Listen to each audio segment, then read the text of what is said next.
Thank you. అందరికీ నమస్కారం అండి. సుబ్బు అన్న, thank you so much for this role.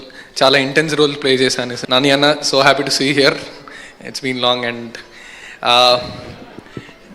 నేను ఈరోజు అలా నడుచుకుంటూ బౌన్సర్స్ ఎవరు నన్ను ఆపకుండా ఇక్కడ దాకా వచ్చి నాని అన్నకు షేకండ్ ఇచ్చి, నరేష్ అన్నకు షేకండ్ ఇచ్చి అక్కడ కూర్చుంటున్నప్పుడు అనిపించింది ఎదుగుతున్నాను అని.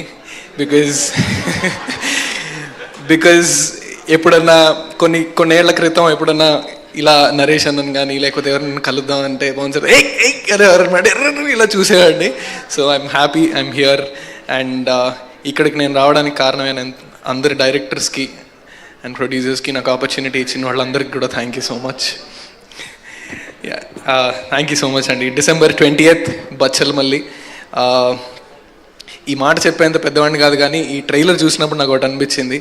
ఒక హీరోని ఒక విలన్ని పెట్టేసి సినిమా తీయడం, అఫ్కోర్స్ విలన్ హీరో అందరూ ఉన్నారు, కానీ సెల్ఫ్ రియలైజేషన్ అన్న కథ తీయడం చాలా కష్టం అనిపిస్తుంది. బచ్చలమల్లి అన్న క్యారెక్టర్తో సినిమా తీసి చివరికి ఒక మనిషి మారినప్పుడు మాటలు కూడా రావండి, మౌనమే ఉంటుంది. అలాంటి కాన్సెప్ట్ ఒకటి తీసుకొని సినిమాగా కన్విన్సింగ్గా చెప్పడం చాలా కష్టం అనిపించింది. And thank you so much అన్న, సుబ్బు అన్న, for the opportunity. Thank you. Christmas మందే. Thank you. జయరామ్ గారు ప్లీజ్.